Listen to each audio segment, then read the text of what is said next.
बिस्मिल्लाहिर्रहमानिर्रहीम और अस्सलाम वालेकुम। हमारा जो एथिकल प्रैक्टिसेस की एक सीरीज़ चल रही है 12 प्रोग्राम्स की, उसका आज ये दूसरा प्रोग्राम है और दूसरा लेसन है। और आज के जो दूसरे प्रोग्राम में हम बात करेंगे जो डिसीजंस मेकिंग की जाती है ऑर्गेनाइजेशन में, उनके 3 प्रिंसिपल्स होते हैं। देयर आर 3 प्रिंसिपल्स, और वो कौन से 3 प्रिंसिपल्स हैं जिनकी बेसिस पे जो हमारे इन डिसीजंस हैं वो इन्फ्लुएंस होने चाहिए। जब हम ये कहते हैं कि हम डिसीजन बनाते हैं और हम एथिकल प्रैक्टिसेस के हवाले से प्रोग्राम कर रहे हैं, तो हमारे 3 ऐसी चीज़ें होती हैं जिनको अगर हम मद्देनज़र रखें और उनकी सही रूह से उनके बारे में बात करें, तो काफ़ी हद तक इम्कान है कि हमारे जो डिसीजंस हों वो एथिकल डिसीजंस हों। अब मैं लीगल और इलीगल की बात नहीं करूँगा, क्योंकि वो एक गिवन है कि, और वो पिछले प्रोग्राम में भी हमने देखा कि किस तरह से बाज़ औक़ात कुछ लीगल चीज़ें भी होती हैं लेकिन वो अनएथिकल होती हैं। लेकिन चूँकि हमारा प्रोग्राम और ये सारा सेशंस जो हैं ये एथिकल प्रैक्टिसेस के हवाले से हैं और एथिकल डिसीजंस के हवाले से हैं, सो ये गिवन है कि वो लीगल ही होने चाहिए और उसके बाद उसकी एथिकल मैनिफेस्टेशन और एथिकल साइड जो है ना वो ज़रूर देखनी चाहिए।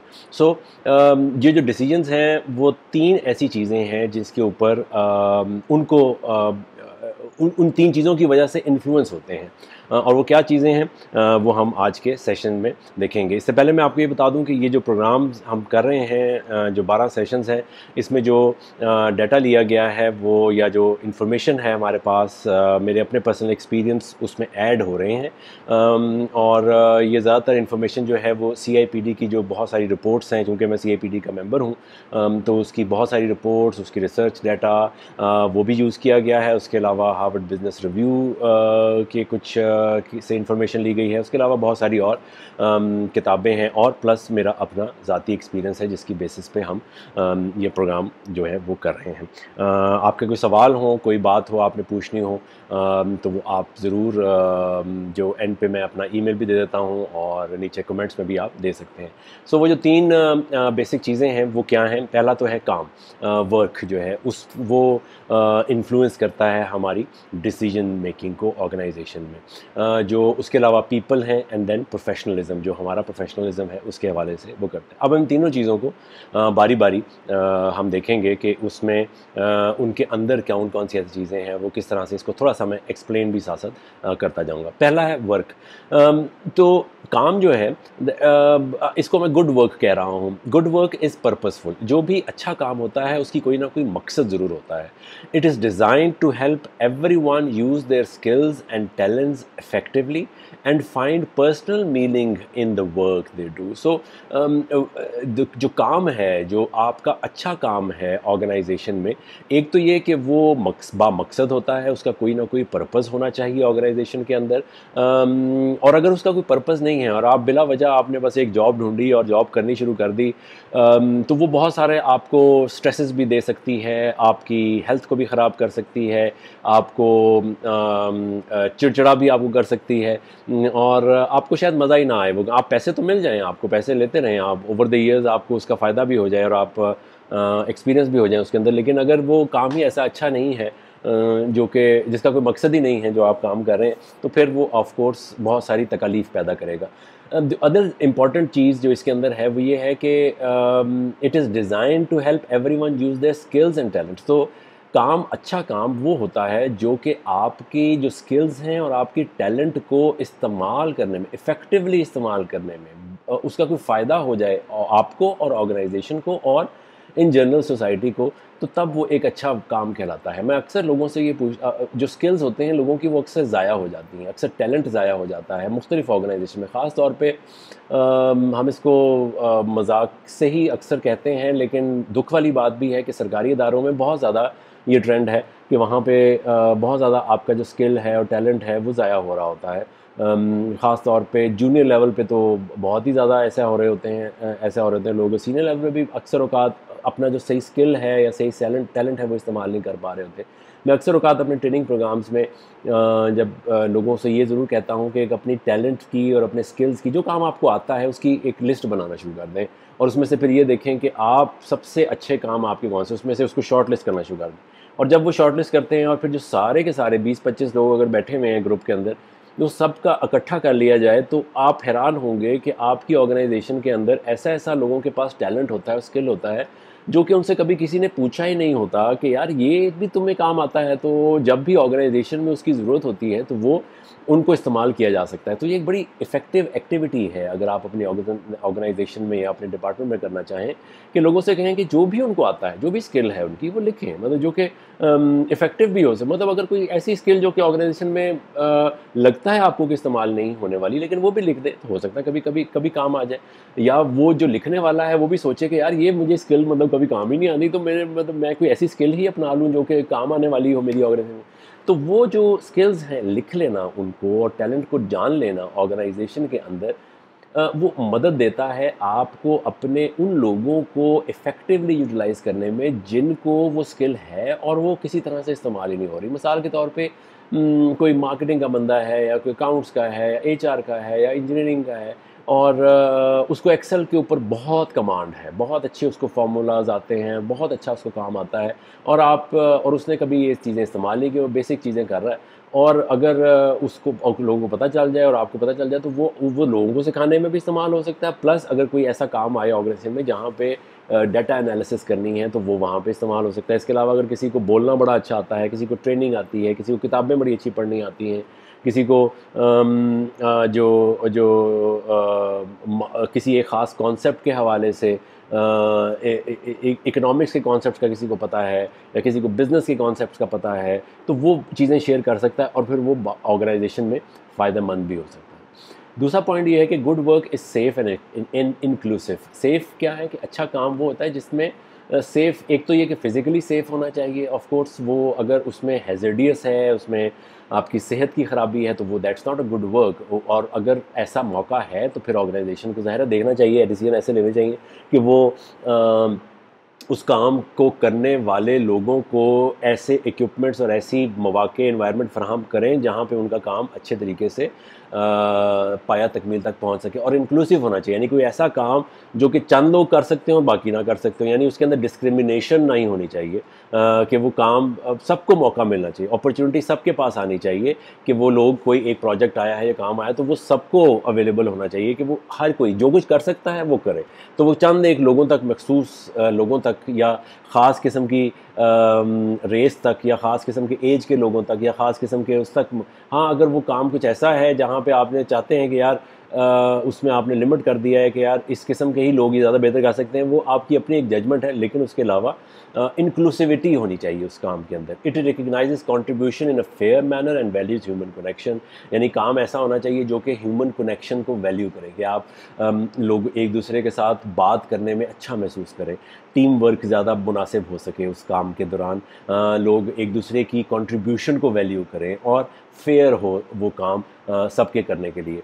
Good work exists for the long term benefit of the individuals, organisations and society. It balances economic sustainability with social accountability. जो हमने पिछले प्रोग्राम में देखा था कि बाज़ औक़ात एक डायलेमा, एथिकल डायलेमा क्रिएट हो जाता है, जहाँ पे ऑर्गेनाइजेशंस जो हैं वो ये काम भी अच्छा है ऑफ कोर्स के काम अच्छा होना चाहिए, लेकिन उसके साथ साथ उसका लॉन्ग टर्म बेनिफिट भी होना चाहिए। बाज़ औक़ात कुछ ऐसे काम होते हैं, या कुछ ऐसे प्रोजेक्ट होते हैं, या कुछ ऐसी एक्टिविटी होती है, या पॉलिसी होती है जिसका कोई शॉर्ट टर्म बेनिफिट लग रहा होता है कि नहीं है, मतलब इमीडिएटली लग रहा था कि एम्प्लॉइज़ का नुकसान हो रहा है उसमें, लेकिन ओवरऑल इन लॉन्ग टर्म में वो एक बेनिफिशियल फ़ैसला होता है ऑर्गेनाइजेशन के लिए। तो ये जो अच्छा काम है उसकी एक डेफिनेशन ये है, उसके बनाने की या उसके ऊपर डिसीजन लेने की एक डेफिनेशन ये है कि वो आने वाले वक्त में लॉन्ग टर्म में वो सब लोगों को फ़ायदा दे सके, उस ऑर्गेनाइजेशन को फ़ायदा दे सके, और वो ऑर्गेनाइजेशन जिस सोसाइटी में ऑपरेट कर रही है उसके लिए भी बेनिफिशियल हो,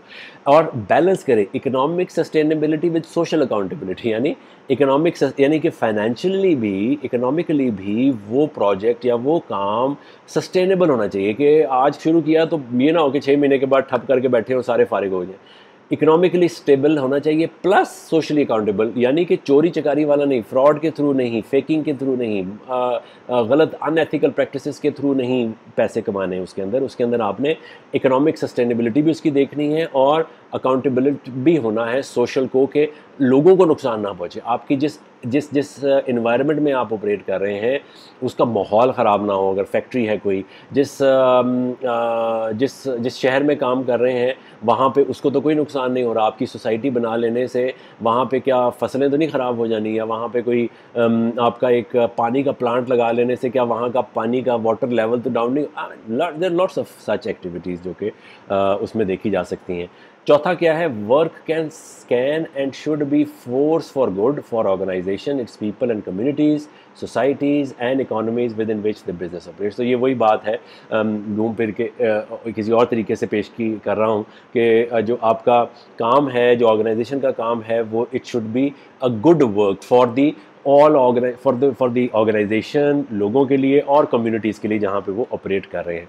अब अक्सर सवाल ये भी पूछा जाता है कि यार मतलब अब बातें बड़ी अच्छी हैं, गल्लां बड़ी चंगी हैं, मतलब ये कौन से ऐसे काम हैं जो कि मतलब बाज़ काम ऐसे होते हैं, मतलब बहुत सारे ऐसे काम हैं, लेकिन लोग ये कहते हैं कि जी बाज़ काम ऐसे हैं जिसमें तो झूठ बोलना ही पड़ता है, जिसमें तो गलत करना ही पड़ता है, उसके अलावा काम नहीं होता। मिसाल के तौर पे सेल्स का काम ऐसा है, या ठेकेदारी का बाज़ वक़्त काम ऐसा है कि वो उसमें अक्सर लोगों को मैंने कहते सुना है, जो ये ठेकेदार बिल्डिंग्स बनाते हैं और कंस्ट्रक्शन के काम कर रहे होते हैं, उससे मैंने अक्सर देखा है कि लोगों को ये कहते हुए कि जी हमारे काम में तो ऐसा ही होता है, हमारे तो लोग ऐसे ही हैं और हमारे इर्द गिर्द भी ऐसे ही हैं। लेकिन मैंने ऐसे लोग भी देखे हैं कि जो उसके अंदर रहते हुए अच्छी एथिक्स को ना सिर्फ अपनाते हैं बल्कि प्रमोट भी करते हैं। और वो अच्छी एथिक्स बड़ी मासूम सी अच्छी एथिक्स हैं। अपने काम का पूरा ध्यान रखना, अपने लोगों के साथ सही तरीके से डील कर लेना, जो आपने वादा किया है उसको पूरा कर लेना, जो आपने वक्त पे डिलीवरी का कहा हुआ है उसको पूरा कर लेना, ये बेसिक प्रिंसिपल्स हैं। और अगर आप ये नहीं करते या आपका अदारा ये नहीं करता तो नुकसान देखिए, सबसे पहले नुकसान तो आप ही का होता है, आपके बिज़नेस का होता है। बिज़नेस आप लोग आपके बारे में बुरी बातें करते हैं, और अगर आप कस्टमर सर्विस सही नहीं देते तो लोग आपके बारे में बुरी बातें करते हैं, और फिर अल्टीमेटली आपसे बिज़नेस जो है वो छूटता चला जाता है। मैंने अभी रिसेंटली एक ठेकेदार से काम करवाया, घर बनवाया, तो उसकी बहुत सारी बातें, बेसिकली वो ठेकेदार ही था लेकिन उसकी बहुत सारी बातें अच्छी भी थी जो कि मुझे लगी। जो उसने कहा कि मैं इतने बजे आ जाऊंगा और इतने बजे मज़दूरों को लेके आऊँगा, और वो पूरा काम, वो उस वक्त मुझे यकीन होता था कि इसने कह दिया है। शुरू में मैं भी डरता था कि पता नहीं आएगा कि नहीं आएगा, या करेगा या नहीं करेगा, इतनी देर में पूरा करेगा या नहीं करेगा। लेकिन जो उसने कहा, उसने उस दौरान में वो पूरी अपनी फोर्स लेके पहुंचा होता था। वो जिस तरह मैं उनसे डील करता था वो एक अच्छा तरीके से भी डील करता, क्योंकि उसने काम लेना था उनसे। तो उसकी जहाँ बहुत सारी बुरी बातें भी थी, करता होगा लोगों के साथ बुरी हरकतें भी, लेकिन ये मुझे उसकी एक बात बहुत अच्छी लगी, और इसी वजह से मैंने उसको देखा कि और उसकी कहानी ये है कि वो आज से, उसने मुझे खुद बताया कि आज से मैं कुछ 40 साल पहले 75 रुपये दिहाड़ी मुझे मिला करती थी और मैं मज़दूर था। और अब जब उसने मेरे साथ काम किया, अभी ये पिछले साल ही की बात है, तो वो टोयोटा करोला पे, नए मॉडल की टोयोटा करोला पे वो आता था खुद। अब वो काम नहीं करता था, बड़ा हो गया, उम्र में बड़ा था माशाल्लाह काफ़ी। तो लेकिन उसके मज़दूर और उसके बाकी लोग काम करते, खुद वो काम नहीं करता था, खुद टोयोटा करोला पे आता था। लेकिन टाइम पे हर चीज़ उसने टाइम पे कोशिश की कि करे। कहाँ बाज़ औक़ात बीच में देरी भी हुई कोई, लेकिन दैट्स बेसिक एथिक्स। तो बहुत सारी चीज़ें हो सकती हैं आपके रोज़मर्रा काम में, it is just the matter of. और ये भी एक सुन लें कि कोई एथिक्स का, जब आप सेल्स की बात करते हैं, ठेकेदारी की बात करते हैं, या और आप ये कहते हैं कि जी इसमें मुमकिन नहीं है, या इसमें हाँ, और इसमें कोई ऐसा गुर बताएं या कोई ऐसी गिद्दर सी बताएं कि जी ये जल्दी से कंप्लीट हो जाए और काम, और ऐसी चीज़ें शुरू हो जाएं। तो अगर कोई ऐसी गिद्दर सी बता सकता है तो उससे पूछ ले, मैं नहीं बता सकता। गिद्दर सिंगी नहीं होती ऐसी, कोई ओवरनाइट ऐसी चीज़ें नहीं होती। माशरा सारा आपने माशरे के साथ चलना होता है, माशरा सारा साथ है। हाँ, एक उसके अंदर प्रोसेस ज़रूर है, प्रोसेस को ज़रूर देखें कि आज अगर कोई ऐसी अनएथिकल आपकी ऑर्गेनाइजेशन आपको कहती है कि काम करें, या आपको खुद आपके अंदर आपने बड़ा अर्सा काम किया, तो इमीडिएटली आज शाम को या अगले एक हफ़्ते के अंदर वो ख़त्म नहीं होने वाला। आपको खुद से अपनी डेवलपमेंट करनी है, ग्रोथ करनी है, और आहिस्ता आहिस्ता उन चीज़ों से बाहर निकलना है। है। मुमकिन नहीं है कि इमीडिएटली आप बिल्कुल अगर अनएथिकल हैं तो इमीडिएटली एथिकल हो जाएं, अगर इलीगल एक्टिविटी कर रहे हैं तो इमीडिएटली लीगल हो जाए। हाँ, इलीगल को तो छोड़ ही देना चाहिए क्योंकि पकड़े जाएंगे, लेकिन अनएथिकल एक्टिविटी पे आखिरी दिन में पकड़े जाएंगे, ऊपर जाके पकड़े जाएंगे। तो कोशिश करें कि आहिस्ता आहिस्ता सब चीज़ें चेंज आती है तहम्मुल के साथ, आराम के साथ, प्रैक्टिस करने के साथ। जब आप उसको प्रैक्टिस करना शुरू करेंगे तो आपको उसके फ़ायदे हासिल होना शुरू होंगे, और फ़ायदे भी इमीडिएटली हासिल नहीं होते। ये मैंने एक और ट्रेनिंग प्रोग्राम में भी एक सेशन में बताया था कि ये अब अक्सर औक़ात हमें जब आज शाम तक, अगर हमने आज अच्छा काम किया, एथिकल काम करना शुरू किया, शाम को चपेड़ें पड़ना शुरू होगी तो हम अगले दिन छोड़ देते हैं, या उसको या कोई फ़ायदा ही नहीं मिला तो अगले दिन छोड़ देते हैं। ऐसा नहीं होता, उसके ऊपर आपको कंसिस्टेंटली काम करना पड़ता है। कुरान मजीद में अल्लाह ताला ने बारहा ये कहा है, एक बड़ी खूबसूरत आयत है कि अल्लाह ताला साबित कदम लोगों के साथ है। तो साबित कदम रहें, अगर आपने अच्छा काम शुरू किया है तो आहिस्ता आहिस्ता पूरा भी हो जाएगा। दूसरी जो इन्फ्लुएंस करती है आपकी डिसीजन मेकिंग को, वो लोग हैं। Of course people should have access and opportunity to work. अगर आपके सामने ये चीज़ें हैं, आप अपने अदारे में, अपने डिपार्टमेंट में ये चीज़ें देखते हैं, तो आप एथिकल डिसीजन मेकिंग कर सकते हैं इन चीज़ों को मद्देनज़र रखते हुए। People should have access and opportunity to work and be provided with support, development and resources to be effective. ठीक है, तो लोगों को आपने अगर उनकी इफेक्टिविटी क्रिएट करनी है उनके अंदर, तो फिर उनको आपको डेवलपमेंट के रिसोर्सेज भी प्रोवाइड करने हैं, सपोर्ट के रिसोर्सेज प्रोवाइड करने हैं, अपॉर्चुनिटीज़ भी प्रोवाइड करनी है, मौका देना है उनको ताकि वो इफेक्टिवली अपना काम कर सकें, उनके स्किल और टैलेंट को उभार सकें वो अपने। In turn individuals have a personal responsibility for their work development and behaviour. तो ऑर्गेनाइजेशंस की एक जिम्मेदारी है कि उनकी डेवलपमेंट और उनका बिहेवियर और उनका जो काम है उसका ख्याल रखें। People are fundamental to businesses and organizations. They are unique and worthy of care, understanding investment, the same thing. लोग जो हैं वो of course लोगों के बगैर काम नहीं चलते। लोग होंगे तो आपका काम चलेगा, लोग होंगे तो आपकी प्रोडक्ट ख़रीदी जाएगी, लोग होंगे तो आपके वेंडर्स होंगे, लोग होंगे तो आपके कस्टमर्स होंगे, लोग होंगे तो आपको काम करके देंगे। तो आपको they are unique and worthy of care. तो वो हर इंडिविजुअल यूनिक भी है और उसका आपने उसकी केयर भी करनी है, उसको अंडरस्टैंड भी करना है और उस पर थोड़ी सी इन्वेस्टमेंट भी करनी है, उसको ट्रेनिंग भी देनी है, उसकी स्किल डेवलपमेंट भी करनी है, उसको पढ़ाना लिखाना भी है। हम इन्वेस्टमेंट करेंगे, ऐसी इन्वेस्टमेंट करेंगे तो ऑफ कोर्स आपको रिटर्न करेगी। People deserve to be treated fairly and have a meaningful voice on matters that affect them in addition to their rights and protection under law. So जो आपके decisions हों, जो भी आप ऑर्गेनाइजेशन में decision कर रहे हैं, वो लोगों की इन तमाम चीज़ों का ख्याल रखें, उनके जो राइट्स हैं, उनके जो भी आप डिसीजन ले रहे हैं, make sure that people are affected by those decisions. आप अगर कोई पॉलिसी बदल रहे हैं, कोई रिक्रूटमेंट की पॉलिसी है, परफॉर्मेंस अप्रेजल की पॉलिसी है, कंपनसेशन एंड बेनिफिट की पॉलिसी है, वो तमाम चीज़ें, हायरिंग फायरिंग की पॉलिसी है, वो तमाम चीज़ें जो हैं वो लोगों को डायरेक्टली इफ़ेक्ट करती हैं।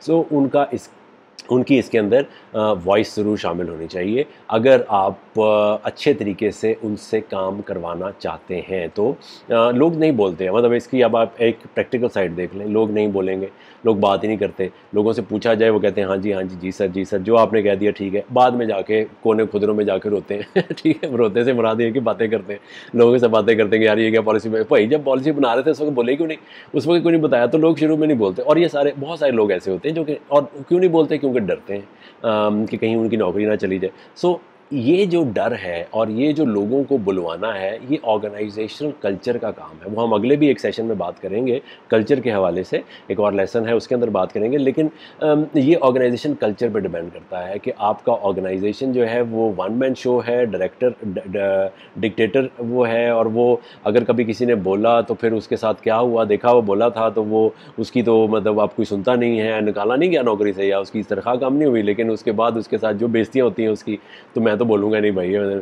तो वो जो ये जो प्रोटेक्शन है अंडर लॉ और ये जो उनकी वॉइस है सुनना, ऑल्दो बड़ा मुश्किल काम है, लेकिन ऑर्गेनाइजेशंस को एक कल्चर क्रिएट करना पड़ेगा अपनी ऑर्गेनाइजेशन के अंदर कि वो लोग उसमें बोल सकें, फ्रीडम उनको महसूस हो, इतना फ्रीडम भी ना हो लेकिन उनको महसूस हो कि अगर हम बोलेंगे तो हाँ हमारी कोई बात सुनी जाएगी और कोई ऐसा बुरी बात नहीं है। और ये कल्चर कैसे क्रिएट होता है, ये basically tone at the top से क्रिएट होता है। और लोग जो हैं, जो आपका HR है, ख़ास तौर पे पीपल प्रोफेशनल्स का ये काम है कि वो इस किस्म के इवेंट्स ऑर्गेनाइज़ करें, इस किस्म की ट्रेनिंग्स ऑर्गेनाइज़ करें, इस किस्म के 1-to-1 सेशंस ऑर्गेनाइज़ करें, कोचिंग ऑर्गेनाइज़ करें, कोई इवेंट्स ऐसे जहाँ पे गपशप लोग लगा सकते हो, जहाँ पे फ्री हो। और मेक अ पॉइंट कि जब किसी ने ख़ास तौर पे पहली दफ़ा ही अगर आप कर रहे हैं, किसी ने कोई ऐसी बात की है, गलत बात आपको लगी है कर दी है, या आपकी पॉलिसीज़ के ख़िलाफ़ कोई बात कर दी है, तो मेक श्योर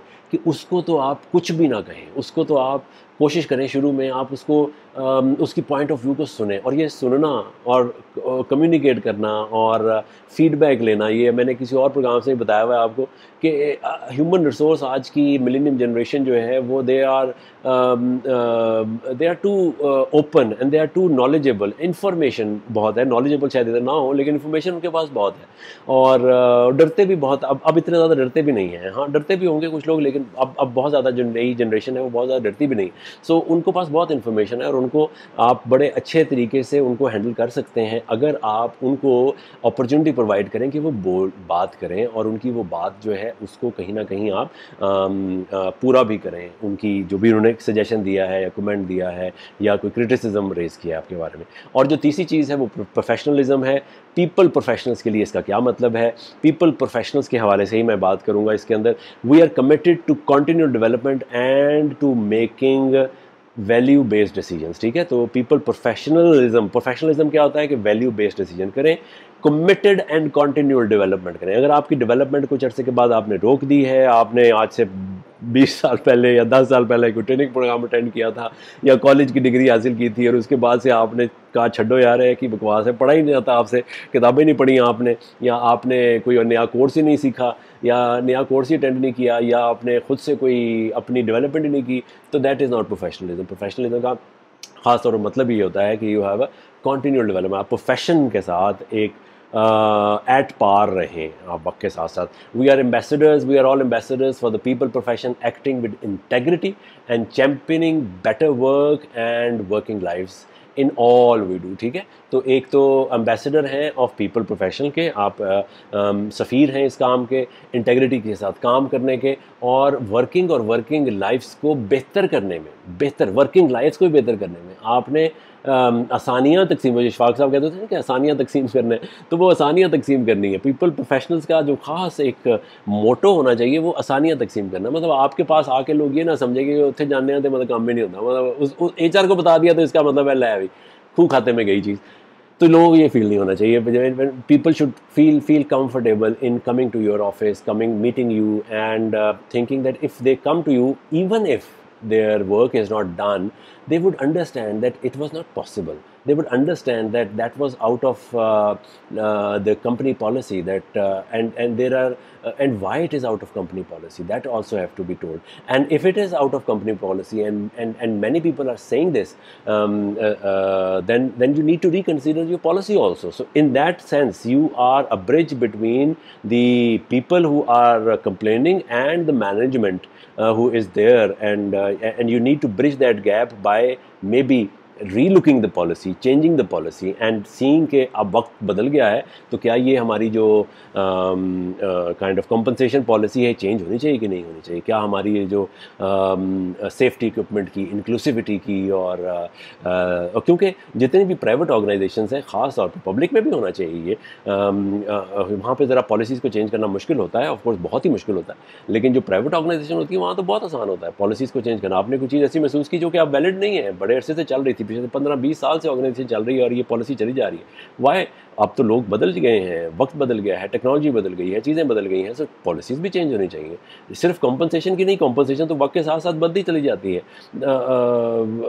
जो आपने उनको जिस तरह से हायर करना है, जिस तरह से फायर करना है, जिस तरह से आपने उनकी इंश्योरेंस करनी है, जिस तरह से आपने उनको डेवलप करना है, एजुकेशन देनी है, जिस तरह से उनकी आपने एग्जिट इंटरव्यूज़ करने हैं, जिस तरह से आपने उनको फैसिलिटीज़ प्रोवाइड करनी है ऑर्गेनाइजेशन में, जिस तरह से नया बंदा आता है तो उसको ओरिएंटेशन करनी है, इंडक्शन करनी है, चीज़ें चेंज होती चली जाती हैं, नए नए पॉलिसीज़ आती चली जाती हैं, उनको क्रिएटिविटी उनकी किस तरह से निकालनी, उनकी स्किल्स और टैलेंट डेवलपमेंट किस तरह से करनी, बहुत सारी चीज़ें हैं जो कि चेंज होती रहती हैं और लोग उसके अंदर अपनी पॉलिसीज़ को चेंज करना चाहिए। We understand the implications of our decisions beyond the interest of our own organisation for the good of our society. और जब भी कोई आप डिसीजंस बनाते हैं उसकी ये ज़रूर ख्याल रखें, पॉलिसी बनाते हैं, डिसीजंस लेते हैं, तो ये ज़रूर और प्रोफेशनलिज्म का तकाजा ये है, HR प्रोफेशनलिज्म का तकाजा ये है कि उसकी जो इम्प्लीकेशंस हैं वो ऑर्गेनाइजेशंस के साथ साथ वाइडर सोसाइटी पे भी हो सकती हैं, जो आपकी और क्यों होती हैं। अगर आपकी इवन छोटी, आपका कोई सोसाइटी से फॉर एग्जांपल ताल्लुक ही नहीं है, आप एक छोटी सी कंपनी है, 20-25-50 लोग हैं उसके अंदर, आप कहते हैं कि जी हमारा साडा की ताल्लुक सोसाइटी के नाल, लेकिन वो जो 20-25 लोग हैं वो उसी सोसाइटी से ही आए हैं, उसी सोसाइटी में ही जाएंगे, वहीं वापस जाएंगे, वहीं ऑपरेट करेंगे। सो वो जिस किस्म के लोग होंगे, HR प्रोफेशनल्स का काम है वो आपकी ऑर्गेनाइजेशंस को रिफ्लेक्ट करेंगे। आप जिस तरह से उन लोगों को कल्चरली स्ट्रॉन्ग करेंगे वो बाहर जाके उसी तरह से बिहेव करेंगे। एक बहुत अच्छे कोलीग मुझे एक दफ़ा बता रहे थे एक फैक्ट्री में कि उन्होंने एडमिनिस्ट्रेशन में वो वहाँ पे हैं, तो उन्होंने कहा कि उनके जो MD हैं उन्होंने कहा कि जो हमारा लेडीज़ वॉशरूम्स हैं, मुझे इस पे और and he said that they spend about 3.5 to 4 million on the ladies washrooms in the factory. और उनको इतना सुपर क्लास उन्होंने कहा मुझे परवाह नहीं है कि मैं इस पर कितना पैसा खर्च, मैं इस पर बहुत ज़्यादा पैसा खर्च करना चाहता हूँ। वजह उसकी क्या है कि मुझे पता है कि जो बच्चियाँ आती हैं हमारे यहाँ पे सिलाई कढ़ाई करने के लिए और जो फैक्ट्री में काम करने के लिए आती हैं, छोटे छोटे गाँवों से आती हैं, छोटे छोटे कस्बों से आती हैं। इनके फैमिलीज़ में शायद इनकी जो हेल्थ फैसिलिटीज़ हैं, हाइजीन फैसिलिटीज़ हैं, वो इतनी मुनासिब ना हो। मैं इनको ये सिर्फ दिखाना चाहता हूँ कि यहाँ पे इस किस्म के अच्छी चीज़ें देखें, तो उसको जाके हो सकता है ये रिफ़्लेक्ट करें अपने घरों में भी, और जब इनकी शादियां हो जाएं तो अपने ससुराल में जाके भी हो सकता है। उनको इमेजेस ऐसे मैं दे दूं कि इस तरह से हाइजीन होती है, इस तरह से सफाई होती है, और इनके फ्लोर्स भी उतने ही साफ़ होने चाहिए, इनको खाना भी उसी तरह से अच्छे तरीके से सर्व करना चाहिए, ताकि ये चीज़ जो है ये सिर्फ ऑर्गेनाइजेशन की हद तक महदूद नहीं रहेगी, ये इनके घरों में चली जाएगी, और जब घरों में चली जाएगी तो ये पूरी सोसाइटी में चली जाएगी, और जब लड़कियों के घरों में चली जाएगी, लड़कियों के घरों से में जाएगी तो पूरी जनरेशन्स में जाएगी। सो that is one idea, that is one way of looking at how you treat your people, regardless कि वो सोसाइटी में जाके वो कैसे कर, जितना अच्छा आप उनको ट्रीट करेंगे वो उसी तरह से सोसाइटी में और आने वाली जनरेशन्स को भी इसी तरह से ट्रीट करना शुरू कर देंगे।